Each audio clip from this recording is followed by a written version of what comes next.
Hi, everybody. I thought I'd do a quick live stream just to talk a little bit about some of the things that are going on today, like this idea that I was on Twitter and I discovered yesterday some new things about speaking in tongues.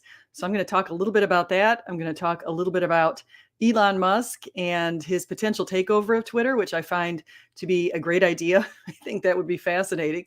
And I'm also going to talk a little bit about Ilhan Omar. So just a quick bit on that, and maybe even a little bit on bringing up something that was said by an MSNBC host a while ago that is now resurging in popularity because it was viewed by Elon Musk. And so I like to periodically go to the Twitter feed of Elon Musk because he's been keeping it really interesting. And right now he's been talking a lot about taking over Twitter. And I think that would be good. And so without further ado, we shall go and take a look. So the MSNBC host, her name was Mika Brzezinski, and what she said, and this is a quote, and this is really pretty fascinating stuff. She said that she was angry at the idea that Trump is controlling the minds of voters, and she said that was their job. She said, our job, here's the word, is to control exactly what people think. And that's at the bottom of sort of what's going on right now with Twitter and the potential takeover by Elon Musk.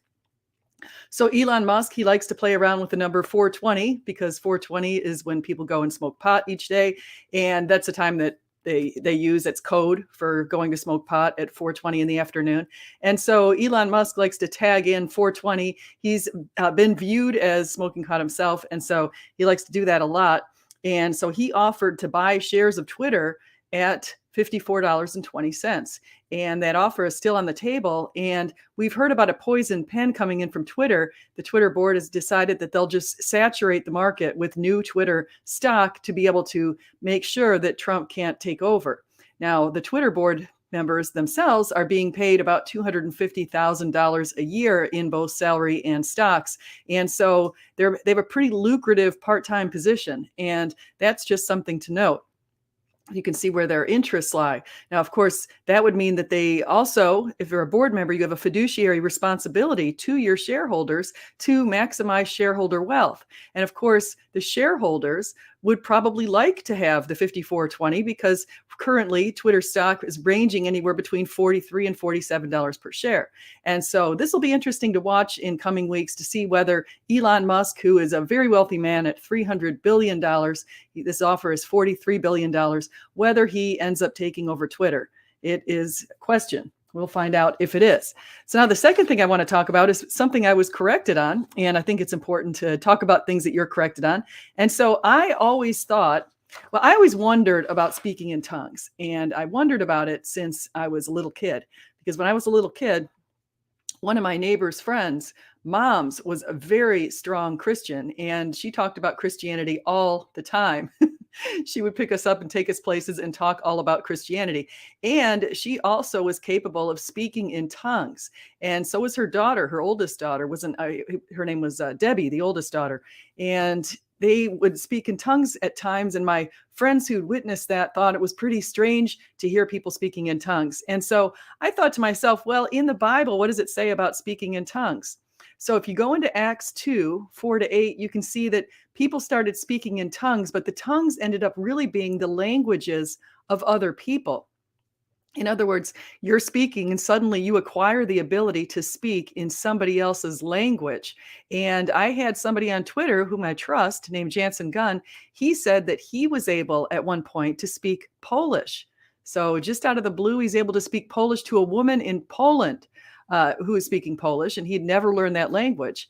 But you see that was the ability of the apostles, and the ability to speak in tongues isn't given to everybody. And I have never been able to speak in tongues. I have to admit I've never tried either, but I don't go to a charismatic church, and I wouldn't even know where to begin speaking in tongues.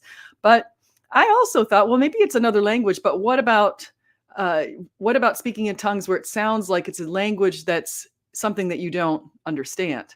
Like no one can understand it. It's not a language that is known in the world. And so we can see that in Mark 16:17, it's mentioned that people spoke in new tongues. And in 1 Corinthians 14, that's when we get the most instruction on speaking in tongues. And so let's take a look at 1 Corinthians 14 and see what it says, because this is the the particular verse, this is a really important one, and take a look at that.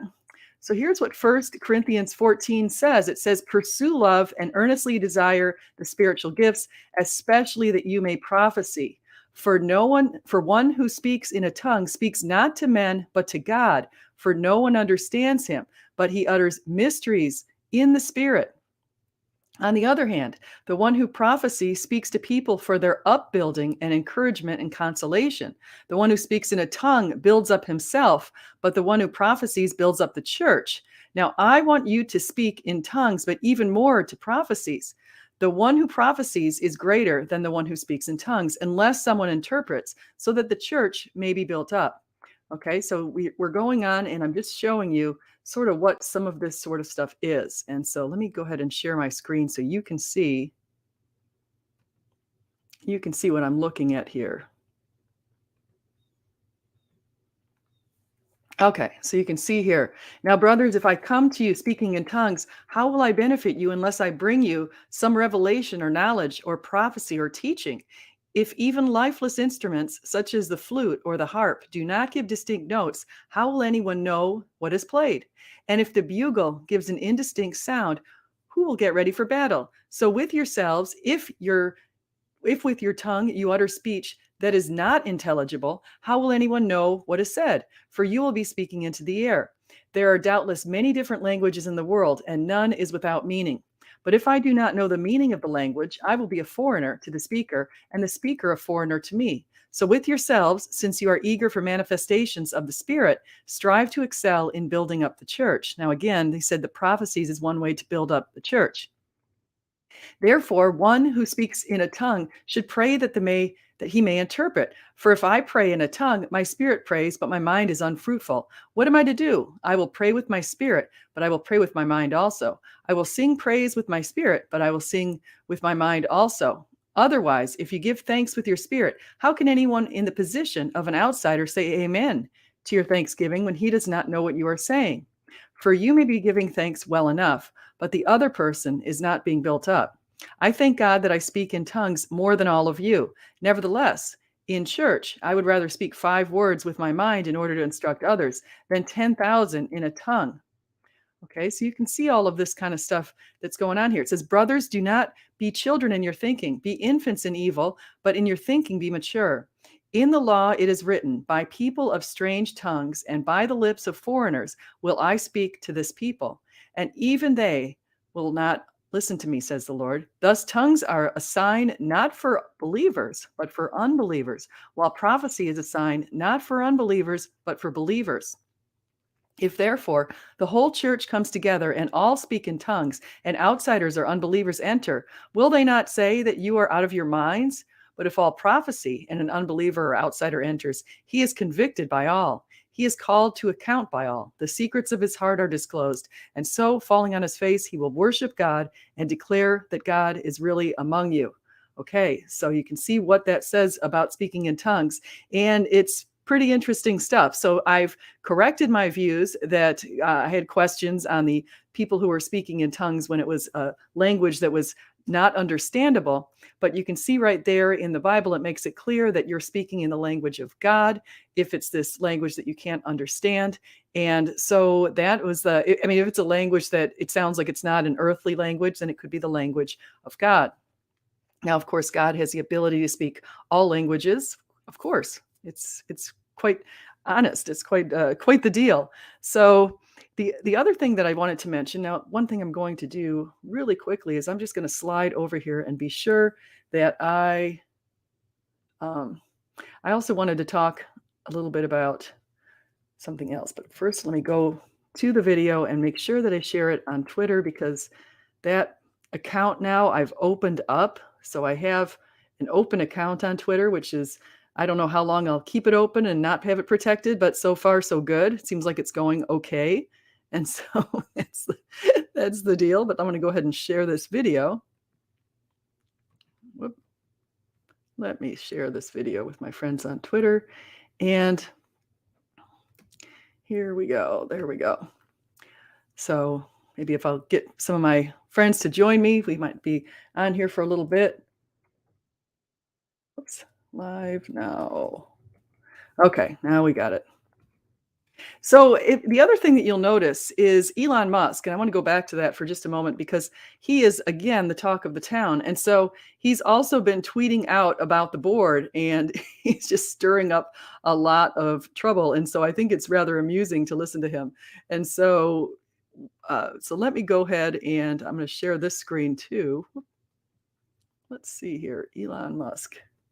Okay, so you might know Elon Musk of Tesla, SpaceX. He's got a lot going on, a man who's worth $300 million. And so here we go. Let me unshare this screen. And let me go now and share the Twitter screen. Hi, Brandon. I want to say, let's go, Brandon. So sorry, I couldn't resist. I have to say that whenever I see a Brandon. So, okay, here we go. So here's Elon Musk's Twitter feed. And you can see right here, he's pretty popular. He's got 82.4 million followers. It's quite a bit. And people are saying he's excellent at management. So he, of course, likes that. I think there's some of this stuff is interesting. So, breaking news, Elon Musk used a tongue sticking out with two eyes emoji on Saturday in response to a news article by Bloomberg saying he used an upside down smile emoji on Saturday. I mean, anything the man tweets. He said, "Let's go Dogecoin." He said Doge to the moon. So I bought Dogecoin at that time and I made a pretty good sum of money off it. I sold it already. I sold it when my son started thinking it was going to go down. But here's what I was talking about just a second ago. You can see right now the Twitter board owns very little of the stock. I mean, look at this percentage. Jack Dorsey, who was the original founder, he owns 2.253%. But the rest of them, you've got the current CEO, Parag Agrawal, he owns only 0.063%. I mean, these are puny little percentages. Now, the interesting thing that Gary Black was so kind to share is he says, let me point out something obvious. If Elon Musk takes Twitter private, the Twitter board members don't have any jobs anymore, which pays them 250 to 300,000 a year for what is a nice part-time job.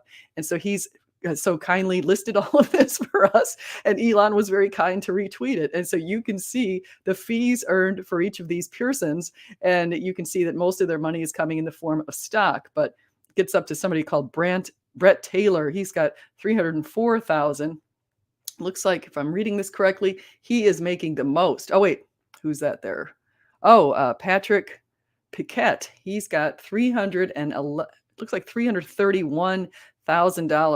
So they have a lot of money coming in to sit on the board, and they probably don't like if Elon. Now, here's Elon picking a good fight. Board salary will be zero if my bid succeeds. So that's around $3 million a year saved right there. Seems like totally picking a fight. It's so funny. So let's see what else he says. Okay, this looks like it's another little thing. So Professor Scott, Ice Cold Takes Galloway, has weighed in with his opinions that Elon Musk, the world's wealthiest person, can't afford this because his company has no earnings before interest, taxes, depreciation. Okay, so he's trying to say that, and you, that's Elon's kind of looking at him.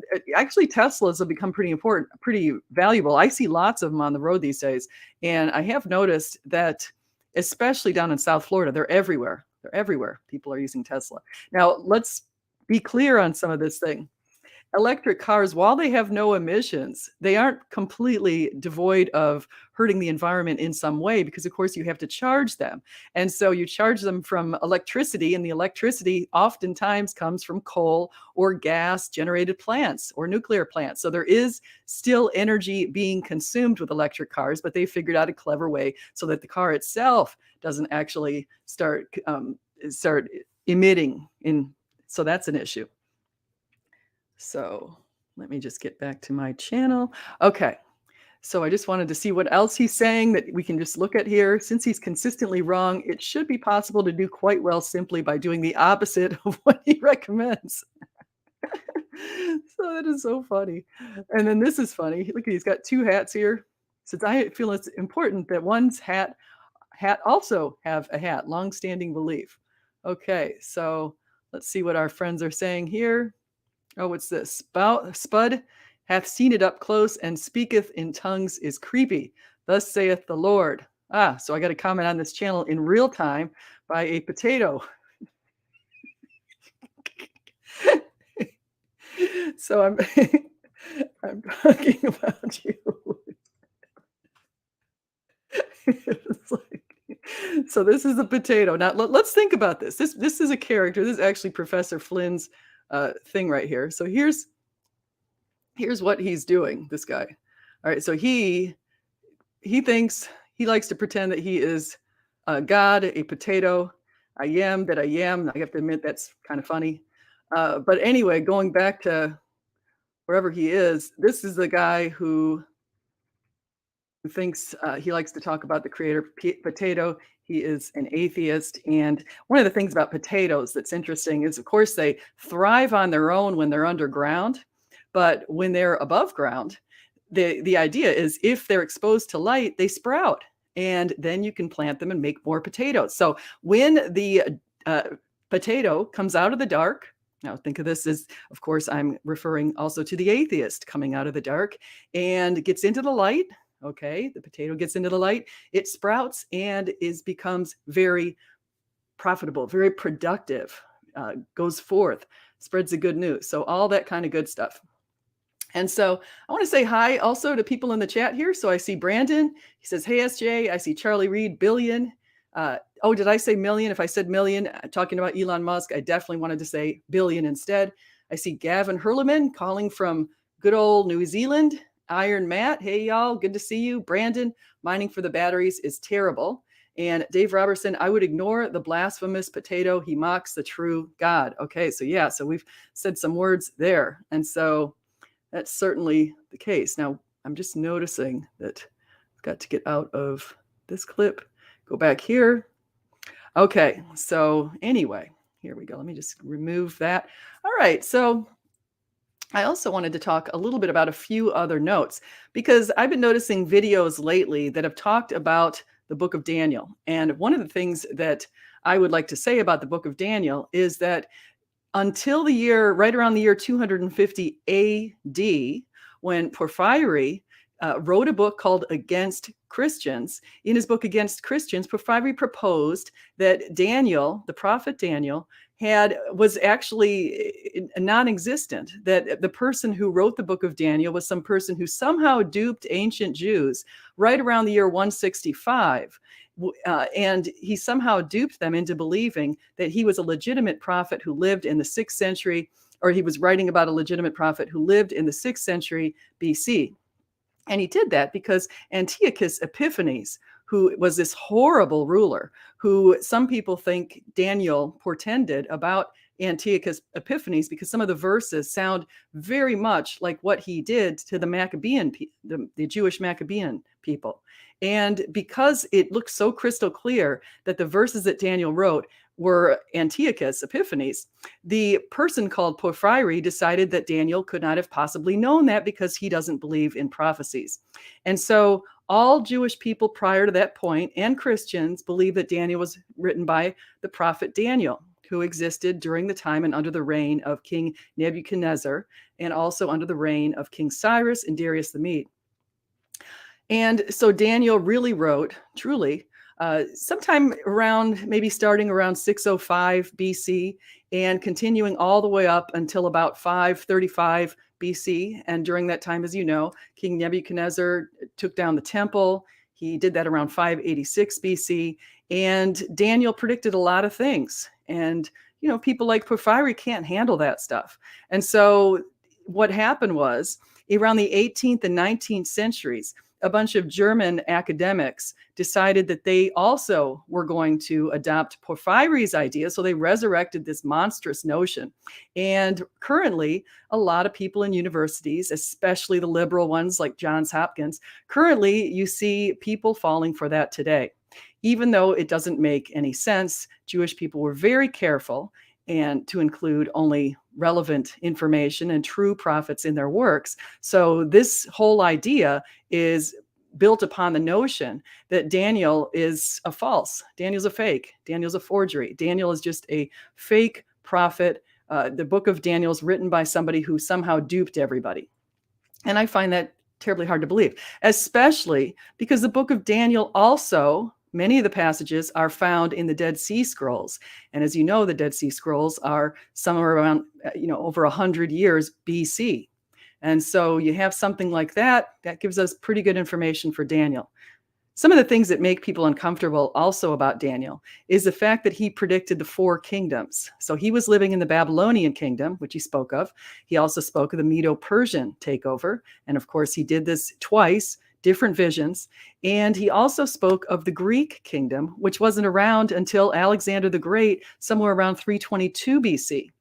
So Daniel mentioned the Greek, and he also mentioned that the Greek kingdom would break into 4 areas. And of course, the 4 kings who took over after Alexander the Great are those references.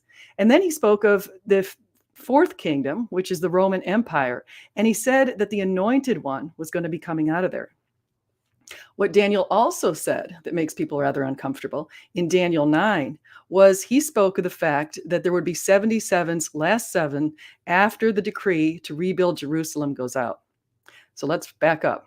When Daniel said this, it was, it could have been all the way down to about 535 BC or so, but the second temple had been destroyed and Jerusalem had pretty much been destroyed under King Nebuchadnezzar. And so Daniel said there would be 77's last 7. So the countdown begins when the call to Jerusalem goes out. He said the anointed one would appear and he would be cut off. Okay, so we know the countdown. So let's go back to look at when that would happen. Well, it just happens to occur under the Persian rule, under Medo-Persian rule, right around, or between, I should say, 457 and 444 BC, the calls to rebuild Jerusalem went out. Okay, so start that window, you count down, and it brings us to a window of time right around the year 33, when, of course, Jesus was crucified. Jesus was crucified April 3rd of 33. And so we have that. We also have Malachi 3:1 saying that the anointed one was going to appear in the temple. Now, Malachi was written about 400 years before Christ. And of course, the second temple was destroyed in the year 70 AD, which means that Malachi was giving us some pretty good evidence for the second temple, for Jesus, because Jesus, of course, was around in the year 33 when he was cut off. So I want to say hi to people in the chat here. I see, am I familiar with the patterns of evidence focusing on Egypt? Yeah, I at one point had those on my channel. I thought that was legit. And since then, I've listened to David Falk, Dr. David Falk. He's been on my channel a couple of times, and he's got a pretty good refutation of the patterns of evidence. And he also is pointing to a number of reasons that would suggest that the Egyptian exodus was really probably around 1250 under the pharaoh called Ramses. And his reasoning includes a number of archaeological digs and things like that. It also includes the fact that 480, which is a number that's used in the Bible to talk about the timing of this whole event, the number 480 years had gone by, is more symbolic, representing 12 and, breaking down to 12. And so that's one thing, 12 and 4 and some symbolic reasoning right there, or 12 and 5, I should say. So there's some symbolism behind that whole thing. So let's see what else it's 422. Oh, yeah, I did talk about 420 when I talked about Elon Musk. Apparently he smokes pot all over the place. So I think that's funny. But David Falk has some really good reasoning to look at this, the Exodus and its timing. And so it's something you might want to look at. So let's see what else we have here on the timeline. Yeah, so Moses, we've got good evidence for Moses. It's kind of ridiculous to think that Moses didn't exist when the entire Jewish faith refers back to that. Historically, there were people of the book recording what they did. And the interesting thing that you can find that David Falk has pointed out is David Falk is an Egyptologist, and he studied the language, and he looks at the Old Testament and the first 5 books of the Old Testament, the Pentateuch. And one thing David Falk has noticed is a lot of Egyptian loan words are in that portion, as you would expect if the book is written during the time of the Exodus. And of course, it was during that time period. So let's see what we have here. Dave Robertson says, speaking of current events, another win out of the free state of Florida. Florida judge declares CDC mask mandate null and void. Yeah, I'm from Florida. I didn't even know that happened. So great. Great. Another thing that happened in Florida is Ron DeSantis decided that he doesn't want to see textbooks teaching little teeny kids about critical race theory and other things like that. And apparently that led to the elimination of over 40% of the math textbooks in the K through third grade ages. So it's kind of silly to be teaching people to start demonizing different people groups based on skin color. And so that's a fortunate thing that's coming out of Florida. In fact, speaking of DeSantis, I really hope DeSantis runs for president, and I hope Trump does not run. Trump has, as somebody's put it, I think it was Ben Shapiro, Trump has more baggage than he's carrying around so much baggage. It's like he's got strapped onto a 747 airplane of baggage. And so it would be much better if Trump didn't run. So let's see what else we have here. Yep, Dave, I agree. Moses is not a myth. So Iron Man says the next leader would finish the previous book and document the death of Moses. It's a biblical pattern. Joshua probably finished it. Yeah, that seems pretty reasonable as far as I'm concerned too. So that's the deal. Now let me just go back to some of the other things that David Falk has said. Now David Falk is a pretty interesting person because he causes a lot of commotion. So he's been on my channel a couple of times, but he says he speaks his mind. He does these popcorn videos, and I've been when over the Easter weekend when I was down in South Florida visiting my dad and other family members from my extended family, the in-laws and the outlaws. I was down there and I was listening, binge watching David Falk's channel and some of the things that he was saying because he's got a very educational channel. And so I really enjoy going over there and listening to the things he says about ancient Egypt. So he can be very informative about that. And he's also somebody that a lot of people kind of fear, I think. I think some people have a little bit of fear for David Falk because they feel that he's also going to do a popcorn video on them, and nobody wants a popcorn video done on them. And so David Falk kind of came onto the scene when he did a popcorn video on inspiring philosophy, who's a great guy. Michael Jones, he's also been on my channel, super duper guy. And Michael Jones had done a video that had placed the Exodus into an older time period. And David Falk refuted that. And so then Michael, that I have to give him a lot of credit for this, he's actually taken down videos when he finds that the information that is in the videos has been falsified. And so Michael took that down, even though it took him a lot of work to do. And he made a new video with a lot of information about the Exodus. And so I would recommend either going to David Falk's channel or going to Inspiring Philosophy to listen to what they have to say about the Exodus, because they really looked into it pretty deeply. Another prophet that I've looked into quite deeply, just speaking of the prophets, and I also want to say hi to Rebuke and Reprove and hi to Taking Back Eden. But another prophet that I have been looking into quite a bit lately is the prophet Isaiah. Because guess what? Just like with the book of Daniel, the doubters and these so-called skeptics, or we can call maybe suppressors, information suppressors, you can call them that too. But people who don't like God, and this goes back to our German academics in the 1800s and 1700s and 1900s. I mean, we still have them. But ever since then, these people who don't like God have decided to propose that different aspects of the Bible are phony. And so there's a guy called Wellhausen who developed what they call the Jepd theory, which is a pretty ridiculous theory, saying that there are 4 different authors of the books of the Old Testament in the Pentateuch. And so he says there's 4 different authors, and it's a really inconsistent, goofy theory, and it's been upgraded apparently by some academics over in Europe, but it's still something that is kind of ridiculous. And David Falk has done a wonderful job refuting that. But another theory that they have developed is what you call Deutero-Isaiah theory. And Deutero-Isaiah theory started off being, there are 2 authors of Isaiah. There was an author who wrote the first 39 chapters, and then there's the author that wrote chapters 40 to 66. And then somebody came up with the idea, well, no, maybe there's 3 authors to Isaiah. And so they split it up again. And then more people added to that. And they said, maybe there's an Isaiah school. There's a tradition. Maybe it's written by all kinds of authors. Now, why are they saying this? Why are these people doing this? Well, I'll tell you why. There is a natural break between books, the first 39 books and the 40th book. And it's very similar to the break between the Old Testament and the New Testament, because the first 39 books of Isaiah speak of punishment, that Israel is going to be punished. And it's very similar to the first 39 books of the Bible, the Old Testament, because Israel is going through this process of punishment. And God is trying to build up Israel. And he kind of uses a lot of language like trees, and trees being cut down, and trees being, just like if you think of pruning of trees, that kind of thing, also building them up. So when you want a tree to be better, you prune it. Like if I prune a hibiscus tree, it grows much thicker and stronger. It's kind of the same idea through the book of Isaiah, especially the first 39 books, speaking of Israel just sort of disobeying and being punished, and this whole process of Israel's enemies. But the part that really gets the atheist is when you get to the parts that directly refer to King Cyrus.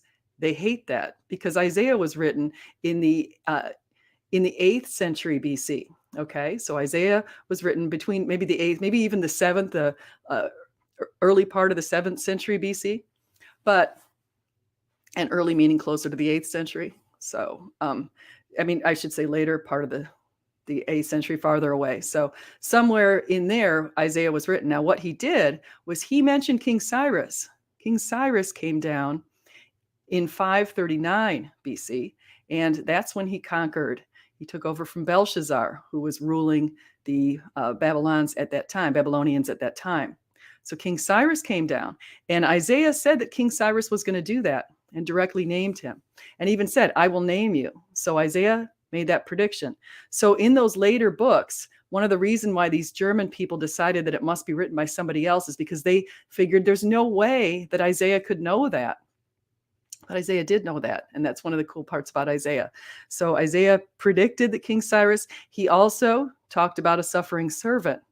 You remember Isaiah 53, Isaiah 52, we knew that the suffering servant was going to be, he was going to be pierced for our transgressions, crushed for our iniquities. Okay, he, third person singular, was pierced for our transgressions, first person plural. So you can see there are two different groups involved. One's pierced for our transgressions. Some people who are Jewish say that this is Israel, but it doesn't make sense. Israel was pierced for Israel's transgressions because it says he was pierced for our transgressions. Clearly, there's one party taking the brunt of the killing for another party, taking on the sins of the world. Only a Passover lamb, a sin-free Passover lamb, had the ability to do that. So when I first read Isaiah 53, what happened? I was on a plane, and a pastor shared that passage with me, and he said, who am I talking about? He was pierced for our transgressions, he was crushed for our iniquities. And then of course there's this part, he's gonna die, but he will see the light, he will see his offspring. And I said, oh my gosh, I'm thinking that is totally in the New Testament. I said, that's Jesus, come on. And he said, did you know that this is written 700 years before Jesus even walked the earth? And I thought, oh my gosh. Turns out it was also written before the crucifixion had been invented as a means of persecution by the Persians. So it was written hundreds of years before that as well. And so later on, I found other passages that also spoke of Jesus's hands and feet being pierced. You can find that in Psalm 22. And I found that the firstborn would be pierced, and we would be mourning for him. Of course, that's in Zechariah 12:10. So all that stuff comes together in a really beautiful way to give us a foreshadowing of Jesus. And it even speaks of a lot of different things about Jesus' character. So so I want to say hi to Taking Back Eden. So he's talking about the fruit of the tree of knowledge, the seed, the lie. That kind of wraps a lot of this stuff in, because as I started off in the beginning, one of the things I wanted to point out was Mika Brzezinski, who said quite clearly that she was upset that Trump was controlling the minds of people. And she said it was her job, MSNBC's job, to control exactly what people think. That's the big lie. Remember that. We had a lot of the big lie under the last century under Russia, and we still see the big lie today, very sadly and unfortunately. If any time that you feel like you've got to buy a lie, and there are a lot of them going around today, there's a lot of lies that people are believing, especially the anti-scientific lies that are going around, and the lies with respect to things like abortion that are going around. Don't fall for it. A baby is inside the womb. This whole idea that it's just a clump of cells and you can terminate a pregnancy. It's a big lie. It's a big lie. It's you can go out and kill your baby, but let's not make up some euphemism about what exactly is going on there. So that's another issue. So yeah, so I want to say hi to everybody who's in the chat. So I hope you guys will like, subscribe, come again, and just remember, whether you eat, drink, or whatever you do, do it all for the glory of God. Thank you so much, everybody.